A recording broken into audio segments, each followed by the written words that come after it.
Welcome to Z Multimedia Online. Don't forget to follow us on all our socials on TikTok at Z Multimedia, LinkedIn at Z Multimedia, YouTube, ZTV, IDX, and Facebook at ZFMGH. Do enjoy this video. These things have become part of our daily routine. They keep us connected, but they may also be affecting how we focus, how we work, and how we even relate to the people around us. And so today we are asking a very important question: that is social media helping us, or is it quietly taking more than we realize? And I'm joined by my very good brother and friend, Justice Oklu, who's a mental health advocate, and he's in studio to have this conversation with me. Justice, Charlie, it's been how many years? It's been a while. Yeah. How is everything? By God's grace, I'm doing very well. Good to see you. Good to see You're you too. looking fresh. Thank you. What's the secret? I don't know. Maybe it's God's grace.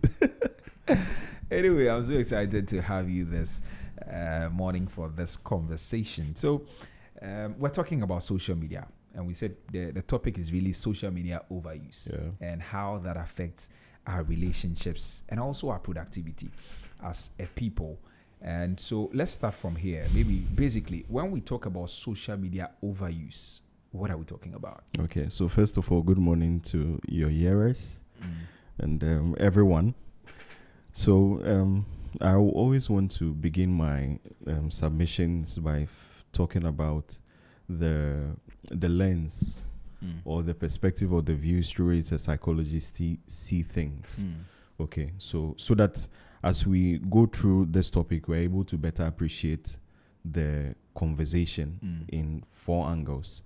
Okay, so there's the biological side of this conversation we'll be having. There is a psychological side of this conversation. When I say psychological side, I am talking about our mind, our thoughts, then our emotions. Then there is a social part that we'll also be talking about, which has to do with our relationships or our interactions with ourselves. Then there is what we'll call the spiritual side, not necessarily talking about angels and demons or spirits, but we are talking about unseen, the unseen. And when we talk about the unseen, we are interested in our belief systems. So there is a way we think, there is a way we've grown up believing certain things that actually affect our mental health, which will also chip in as we go ahead with this topic. Okay, so social media overuse, if you want to bring it to the clinical setting, we will say it's what we call social media addiction or problematic social media usage. Okay, so then someone will ask, okay, what is social media overuse?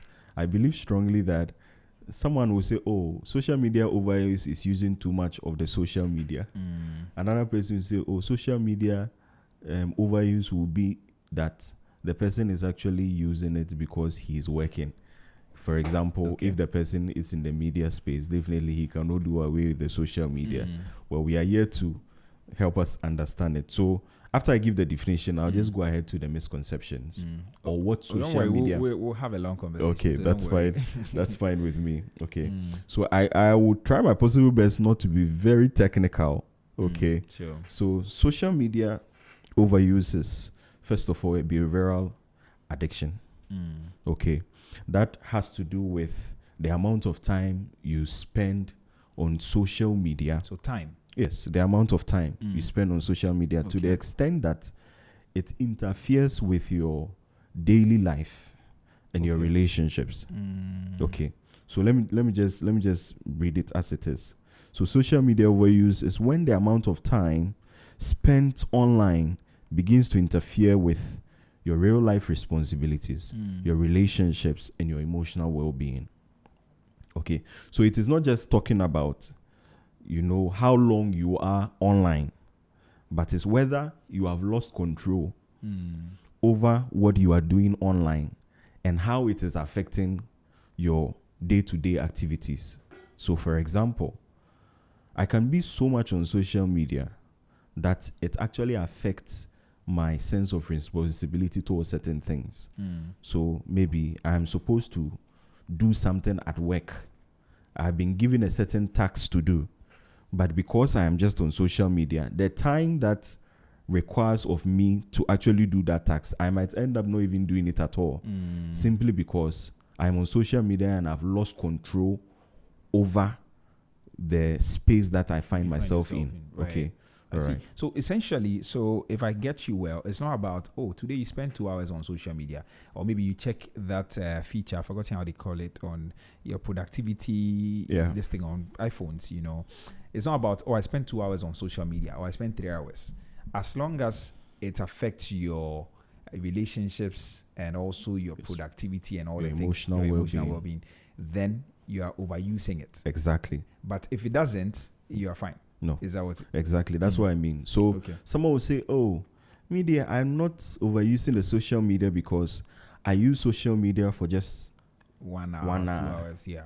But when we do a quick analysis into the 1 hour that you are using on the social media, at the end of the day, something is being affected. Your emotional well-being is being affected. Your relationships are being affected. And when I talk about relationships, I'm talking about the people that you interact with physically. Right. So maybe at workplace, in the house, or maybe at a social event, or even at a family meeting. So at a family meeting, the individual might just be on his or her phone. And at the end of the day, for 1 hour, the whole 1 hour, the person was not present in the family meeting. Neither paying attention to whatever thing that was being shared or contributing. Right. Because he was just on his phone. So yes, he was not on his phone for 2 hours or 3 hours or the whole day. But that very 1 hour that he spent, he wasn't present. Exactly. It interfered with what demands was placed on him at that very moment. Okay. So, I want to ask this question. Well, I think that we can look out for what social media overuse is not, like the misconception. Okay, so maybe just to help us understand. I think we mentioned one, the idea about time. Yes. How long? Exactly. Yes. You So can mention those someone will ones say it is part of my job. It cannot be harmful. So, for example, you are in the media space. Other people are also in the media space, and they say, as for me, I am behind my computer. I have to be on the internet. I have to be on this social, unless I will not be able to work. So it is not harmful. Apparently, even though your work might be related, and you might be spending excessive number of hours, on the social media, the question here is, does it pose a challenge to your mental health? Okay. Does it bring you fatigue? Or does it prevent you from doing what you have actually been asked to do on the social media space? That's one of the things. That's one of the misconceptions. The fact that it is part of your job does not entirely mean that it cannot be harmful. Right. Okay. Then you can also go ahead and then say, someone will say, if it's social media, then it means that it must either be completely bad or completely good. So if it's a social media overuse, it should be good or it should be bad. But actually, there is nothing like it is good or it is bad. It actually depends on you understanding the benefits and the risk involved. If you know that staying on it for a very long time is actually going to affect you in a way that might not really be beneficial to you, then you should know that it really goes a long way to affect you. Okay. So the key issue is how and when and why it is used. Okay. Then we also have someone will say, multitasking with social media does not affect my productivity. Does it? Yes, I'm coming. So someone will say, I can be on WhatsApp, and still have my research work done. I can be on WhatsApp and still do a lot of things that I'm doing. But the question here is that it reduces the connection that you are supposed to have in terms of whatever task that is actually given towards you. Now, we are not talking about you being on social media. We are talking about the overuse of social media. So someone might be like, these people is like they're discouraging us from being on social media. No. We are more interested in why and how and when you use this social media. Okay. And I think one of the last misconception we can also look at too is that you can stop anytime you want. Once there is overuse, it means that you can stop anytime you want. You see, earlier I spoke about the fact that in the clinical setting, it's a behavioral addiction. And addiction is not like, addictions are not things that are stopped in a day. Because it was a habit that was built over time, it's surely going to take you some amount of time or period to break away. Okay. So So many people actually underestimate the fact that it is like a habit forming activity. The overuse is a habit forming activity. So it's actually designed to make you disengage with things that actually requires your full attention. Right. All right. So those are the clear things that you want to. The misconception I just want to very, rule out very, here. very important. But do you think that people are aware today that social media overuse, for instance, is problematic? Okay. So awareness can come in different ways and in different forms. Okay. So, for example, I mean, being in the psychology field or being a psychologist, we come to understand that these things are actually plaguing a lot of people. They're actually affecting a lot of people. But we are able to say the reason why the person is feeling this way is because of his excessive interaction with the media space or with an online engagement he's having whatsoever. Right. Okay. But the other individual might not really know the knowledge we have. Okay. Then that's when, our signs and symptoms comes in. So when we say signs and symptoms are subjective to your experiences. What am I experiencing as a result of my overuse of social media? Okay. Then we have signs. Signs are objective. Signs are what we are able to measure or what we are able to detect and say, this person's overuse of the social media is causing him to be this or that. Right. Okay.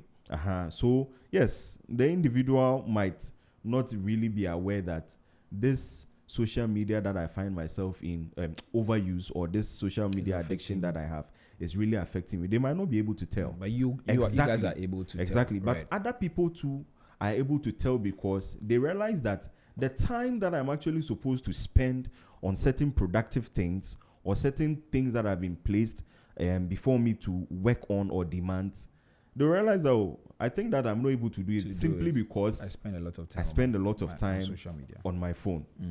But when it comes to the clinical setting, it will take a psychologist to discern, right? To say, see, the number of times you are spending on social media is affecting your sleep or the quality of your sleep. Okay. Or in fact, it is the reason why your moods are this way, right? Or the reason why maybe depression is this level or that level. Okay. Yes. Right. So the basis of it is that people are able to tell that, I think that the social media thing is actually taking my time. That is majority of the times. That's what people are able to tell. But when it comes to the clinical on their health, on their mental health, and on their fatigue, they are not really able to tell because they feel that it is just a social thing that I'm just using my eyes to do. Okay. But there is more to it. Right. I see. But what exactly about social media makes it so addictive? Okay. So, first of all, I think earlier when I spoke about the fact that we will look at it from the biological side. Okay. So, there is something we call dopamine. Okay. I want to talk about the science of social media. I think maybe it should come after this question. So, practically, there is this what we call dopamine, and it's more like the reward systems, of the individual. Okay. So, for example, the individual might say, anytime I go on social media, I'm able to laugh. I'm able to, feel very happy. But you ask yourself, whatever is causing you to be sad, once you are away from the social media space, are you still happy? They'll tell you no. So that's one of the reasons why it can be addictive. Addictive in its nature because of the place of dopamine. Right. And we are saying dopamine is a reward system. It's part of the reward system. It makes you feel I have achieved something. Okay. But in reality, whatever led you to feel that way has not actually left. Or the problem that made you feel a certain way has actually not left. Then there is also that side where people feel that, or they feel very important because when I go on social media, I have people engaging me. I have people, giving me more likes. Right. I can see a lot of views on my content, and sometimes people who are like celebrities sometimes get very depressed. They get addicted to likes and good comments. Attention, really. Exactly. So attention is also a currency though, so once they actually come across oh, Charlie, this person has liked this video, and I can see like 10K likes. But why is it that today I just posted this video, or maybe after a month it's just 1K like? At the end of the day, the person might say that, oh, my mood is as a result. He or she might not see that the reason why my mood is the way it is because of just a 1K like instead of a 10K right. like, or even maybe they put out a song expecting it to be a banger or expecting it to be a hit, and it's not a hit. It can get to them. Okay. So some people might hop on social media or get addicted because of the positive response they receive from the media spaces. All right. So those. But do you think it's also a discipline problem, the whole social media overuse thing, or it is actually because of how the apps have been designed? Well, they are intertwined. Boundary setting, of course, is discipline. Once we do not set boundaries for certain activities we engage ourselves in, anything can come at any time and anyhow. All right. I think in scripture, in the book of Proverbs, it says a city without walls or a city without gates is like a man without. Yeah. I know the scripture. Just that no, not the main scripture, but what it says. Right. You know, a city without walls is like. It's like a man without something. Without discipline, it's like a city without walls. Yes. There will surely be enemies infiltrating. Yes.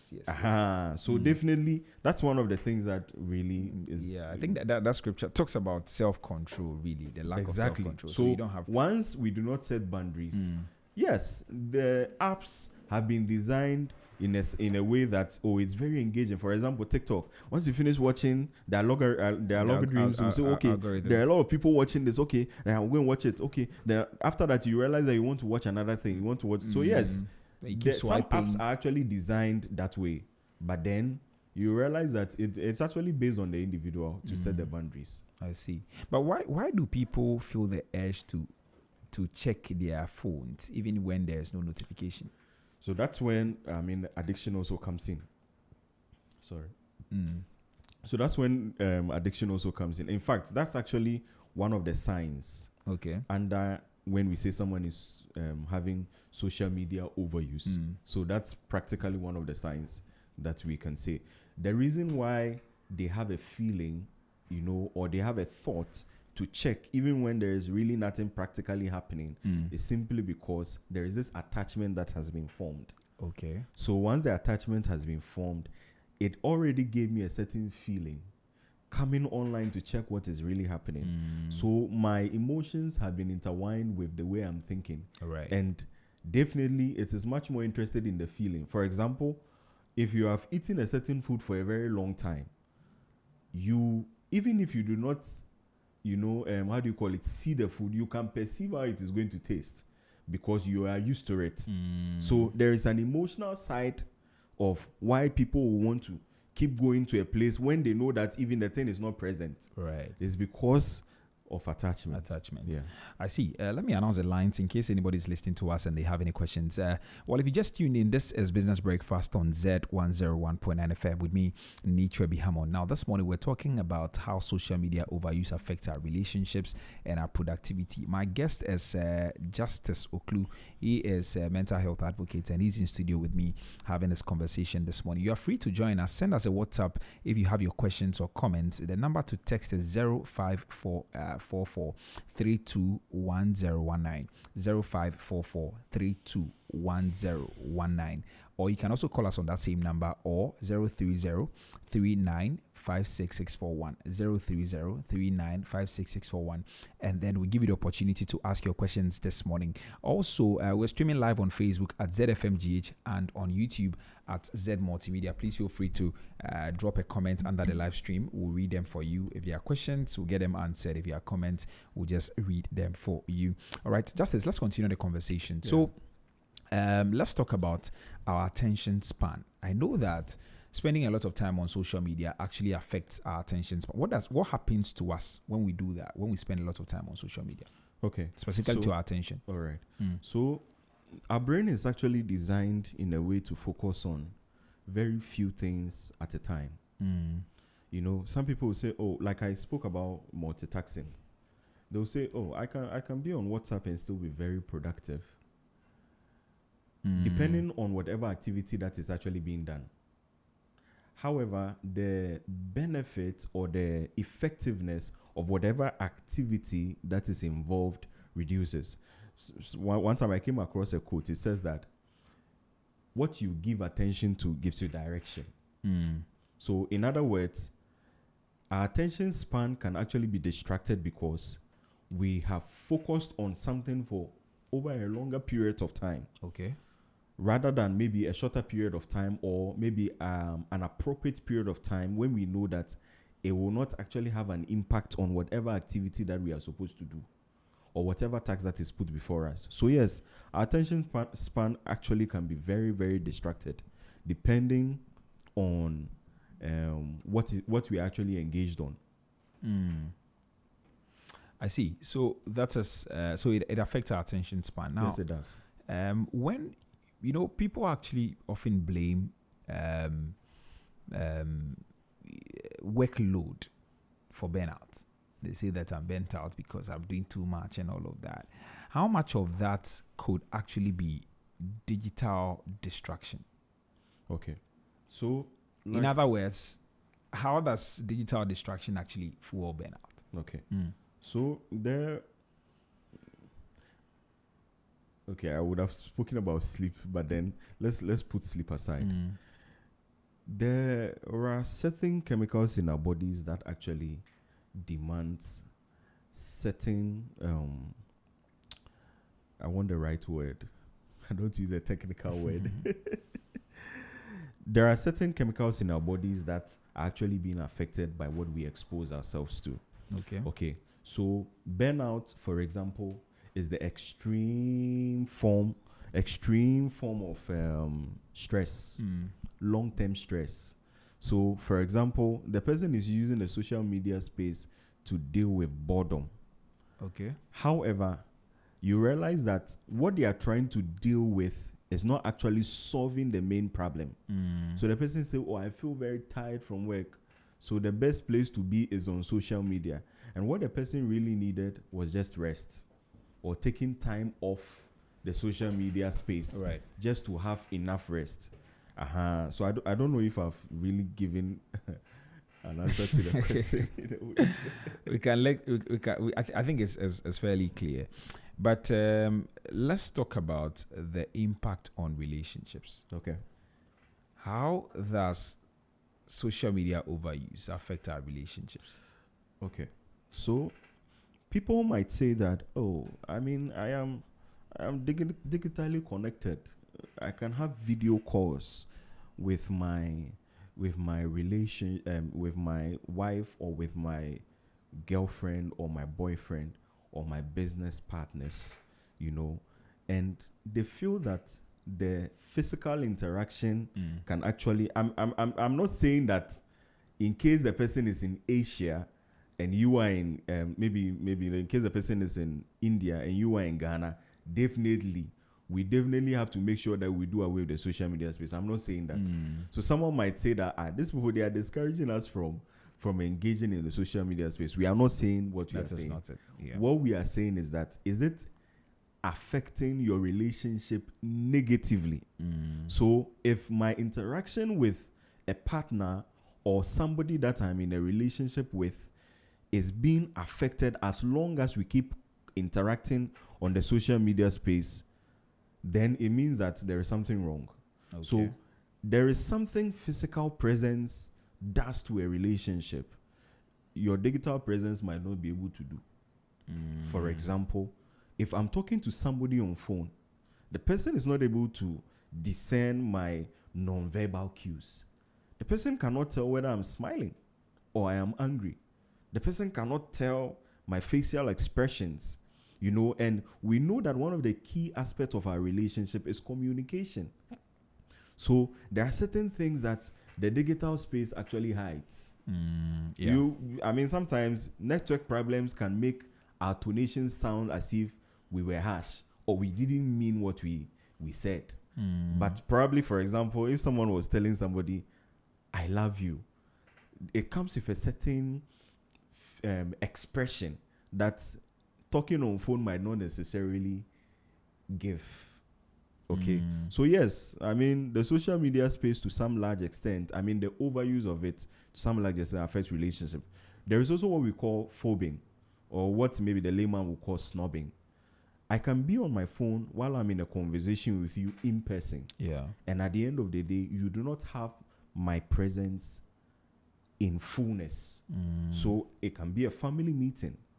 And someone will say, about family meeting, I was there, I was with my phone, I was paying attention. But at the end of the day, you never gave anything in the family meeting. And you never received anything 100%. I don't know what I'm saying. Yeah, I get the picture. Okay. So there is an aspect where we are denied certain things, physical relationships or physical association is supposed to give.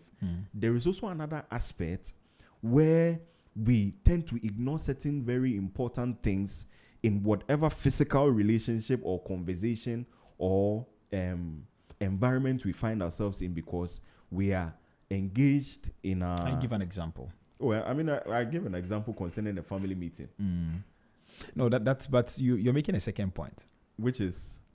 But you made a point. So practically, I was just building from the first point. Okay, right. Where I said that there are certain things we will not actually have, or experience if we are just on social media to interact with our various relationships with other people. Yeah. Right? Okay, so for example, facial expression. Someone will say, okay, there is video call. But then video call does not reveal entirely everything about what the person really wants to put across. Right. So sometimes, I mean, people misunderstand certain expressions. Okay. I get that point. Essentially, what you're saying is that there are things that in-person, face-to-face interaction gives you that social media cannot give you. Certainly. Right. And the second thing you're also saying is that people feel snubbed when in the presence, I mean, they are with you in the same space. And you're talking to, I mean, they're talking to you and you are logged in your phone. You are just paying attention in your phone. And that, what is the effect of that? In terms of? The effect of you being on your phone and not paying attention to the person. Number one, you have lost full concentration of whatever conversation that is going on. And number two, you are also sending a signal to the other person that you're having a conversation that, oh, you are not important, or what you are saying is not important. For example, if the president is in my presence here, there is no way I'll pick my phone and be on my phone while he's talking, because I have actually esteemed him in a certain way, right, than maybe a casual friend. And most of the times, we actually tend to do it with our normal people, our normal friends. When we actually think that we actually hold a relationship in high esteem, they might be understanding it from a different, like, Charlie, he's not even interested in what I'm saying. That's why he's on his phone. Right. But in reality, it might not be necessarily that. So it can also create actually unrealistic expectations. I'm talking about in terms of the person that you are actually interacting with. I don't know if... But do you see a trend like that in terms of how family members... Now, you talk about family meeting and, of course, when we talk about family meeting, most of the times it's about the extended family, maybe for a funeral or something. Oh, well, I know that, of course, I know that there's a nuclear one as well. A lot of people be thinking that way. Yes, but family meeting, there's a nuclear one as well. Yes, exactly. But let's say it's not even a family meeting. Yes. That is, from family meeting, we've been assembled, But even in our regular engagements, do you see a trend with how parents and their children? Yeah. Do you see a trend in there, the relationship? Oh, yes. And what is the effect of the social media overuse on behalf? I mean, on the side of the parents and also on the side of children, because these days I also see that they hand over phones to their children to be on social media and be swiping. What does that also? What's the effect of that? So apparently, I mean, like you said, they give their phones to children, and then children are using.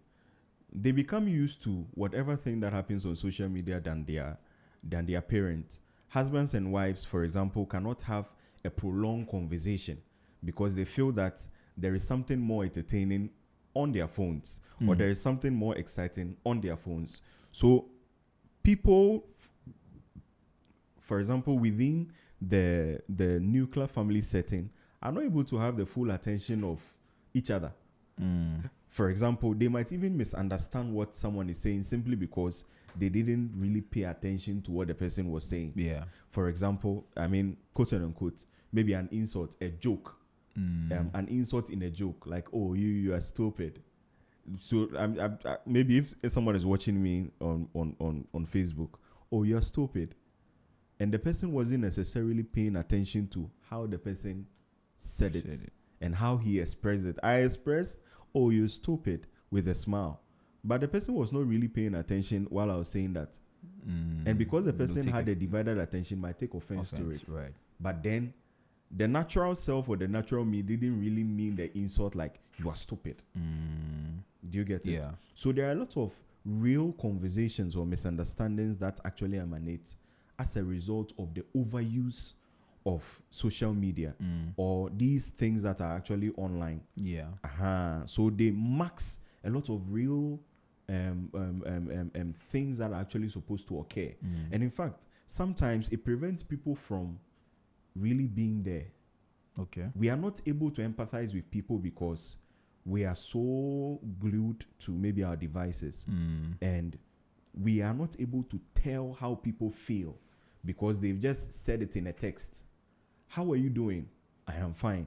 If it was in person and you know who, I mean, the person is for some number of time, and the person says, I am fine, you can tell definitely that the person is not fine. But if it was just on phone, the person would have said, I am fine. And that would have said, okay, fine, you are fine. Oh, we thank God. Yeah. But then in person, the person might not necessarily be fine. I mean, people listening to us will tell us the number of times when people have said, how are you doing on WhatsApp?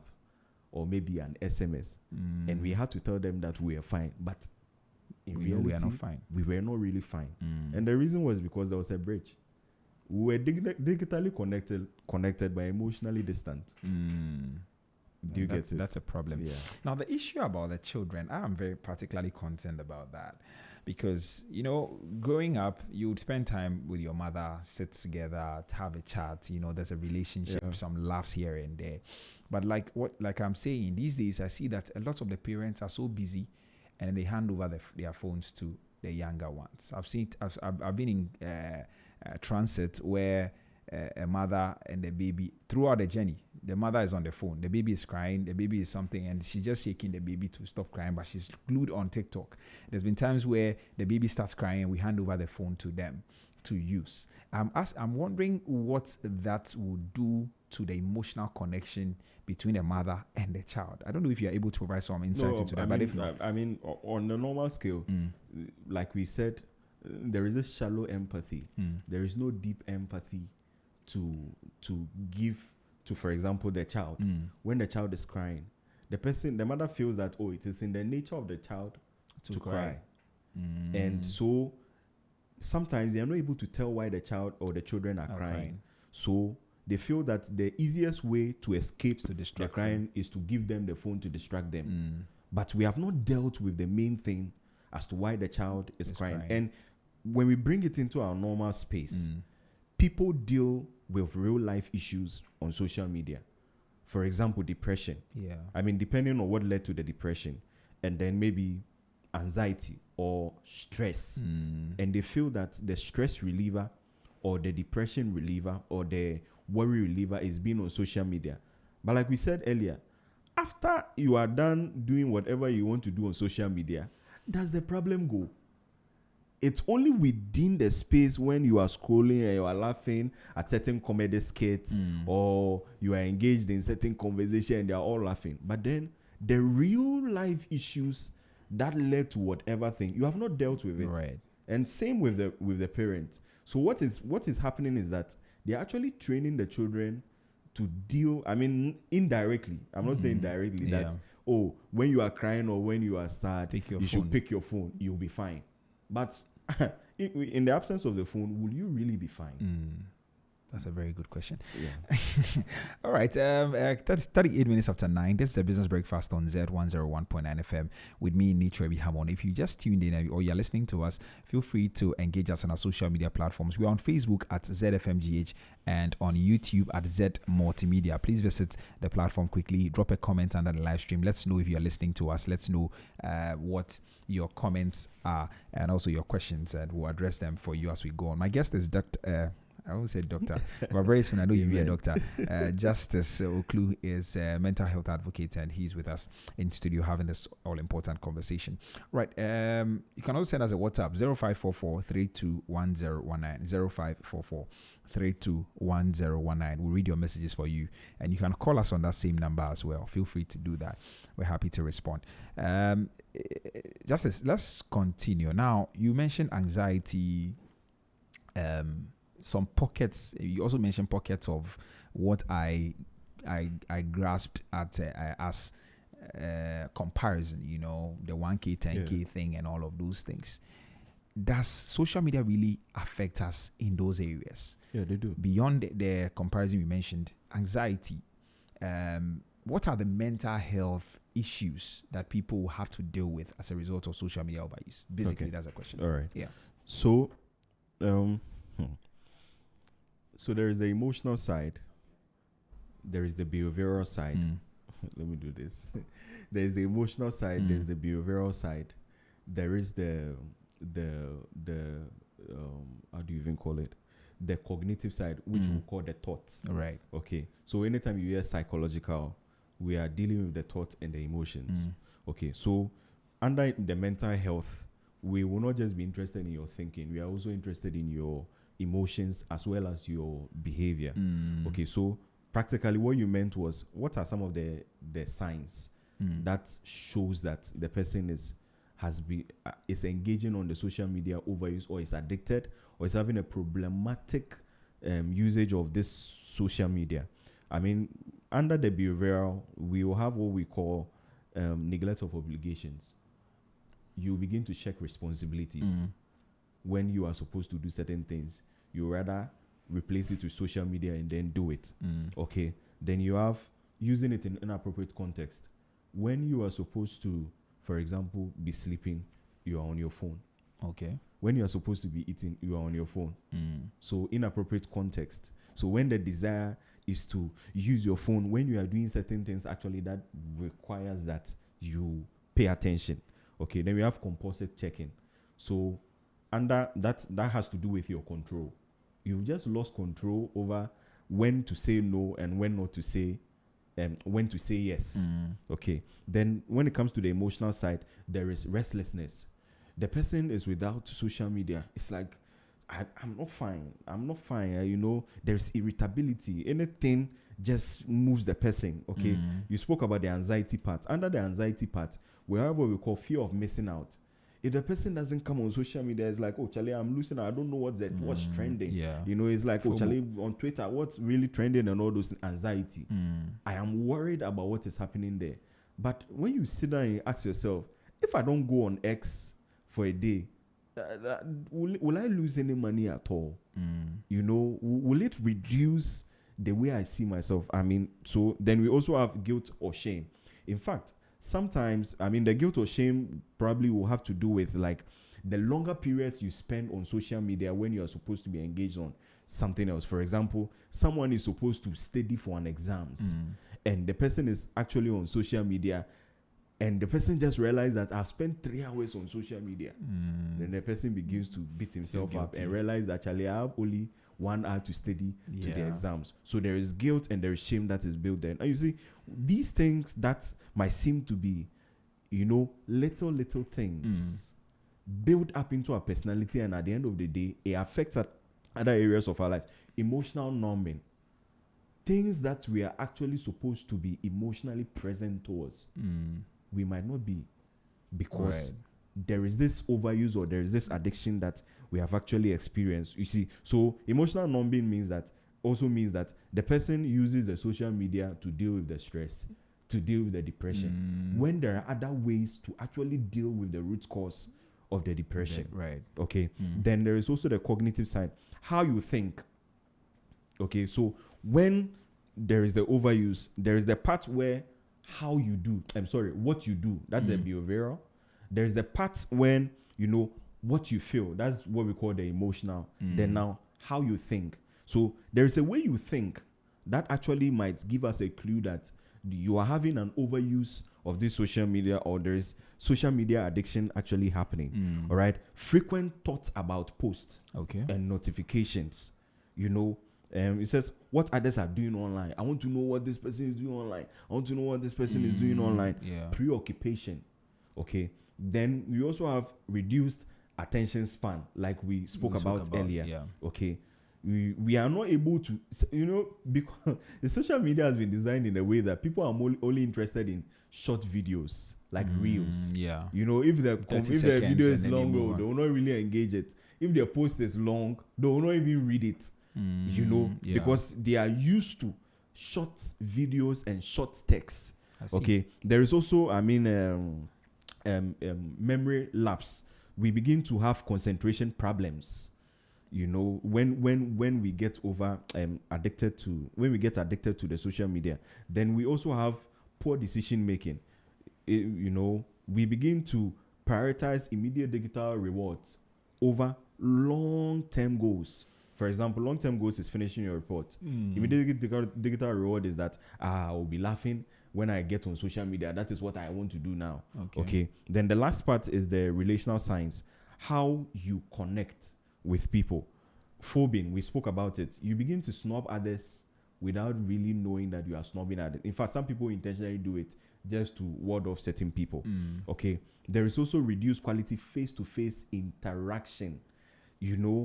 Eye contact is so very important. And there is also these short conversations that happen. So because I'm actually on social media, instead of me to actually give a lengthy answer or an appropriate answer, I'll just give a short answer. Charlie, when you went there, what happened? Oh, nothing happened. But then in your nothing happened, there was something that really happened when you went to, or whatever happens to you. Okay. Right. Then the physical signs, sleep deprivation. I don't know where we'll talk about the effects later on, or I should just continue. Oh no, don't worry. Just so when there is sleep deprivation, we can also say that there is an overuse of this social media app. Fatigue. You spoke about burnout. Yeah. Okay. So feeling tired during the day because social media, cuts into the rest hours. There are times actually that we are supposed to be resting. We are on our social media, forgetting that it's not just opening your eyes to look at videos, but there is an interaction that happens. Okay. So when it comes to sleep, for example, there are two chemical substances that are very important when it comes to sleep: dopamine and melatonin. Right. Melatonin is interested or is responsible for your sleeping, while dopamine is responsible for staying you awake. Okay. So the periods when you are actually supposed to be sleeping, I am actually exposed to light. Now this is it. Once there is darkness, it sends a signal to the hormone, which is melatonin, that it is time to sleep. And that is why we do not sleep with our eyes open. We sleep with our eyes closed. Then when the time for sleep is over, dopamine now comes in to keep you staying awake.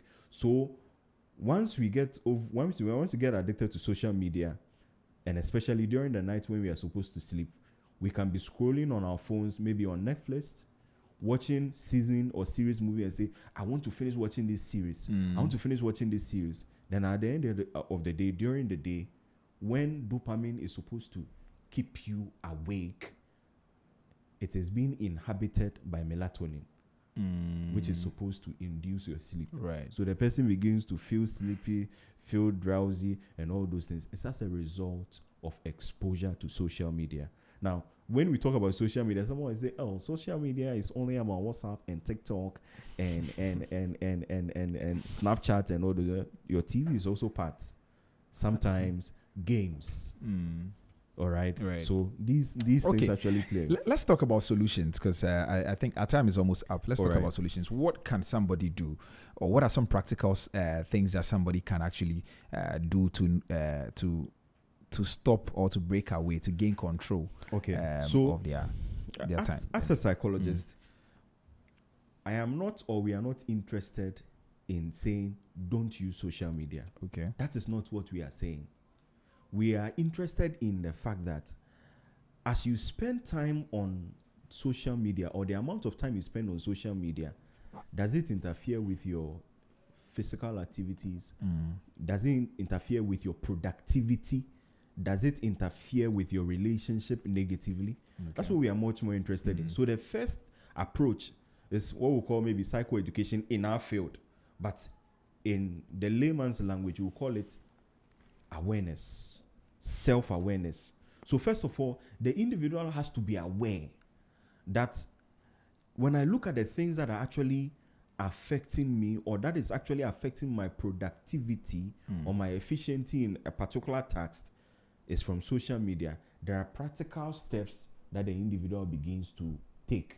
So in awareness, the individual begins to admit that I am addicted to social media.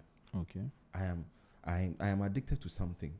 If the individual doesn't come to that place of acceptance and awareness that I have a problem, trust me, there is no amount of solution we'll give to the individual that the individual can actually escape from. So identify your triggers under awareness. Identify what are your triggers. When you are bored, does it lead you directly into social media? When you feel lonely, do I quickly move into social media? And then link the behavior to consequences. Does it affect your sleep? Does it bring about conflict? You begin to misunderstand what people are saying, or you begin to misunderstand certain actions. All right. Then we also look out for what we call cognitive behavioral strategies. Under these strategies, it's actually a strategy you use in treating cases. Okay. Under these strategies, we are more interested in your thoughts. There is a way you think that informs certain behaviors. There is a way you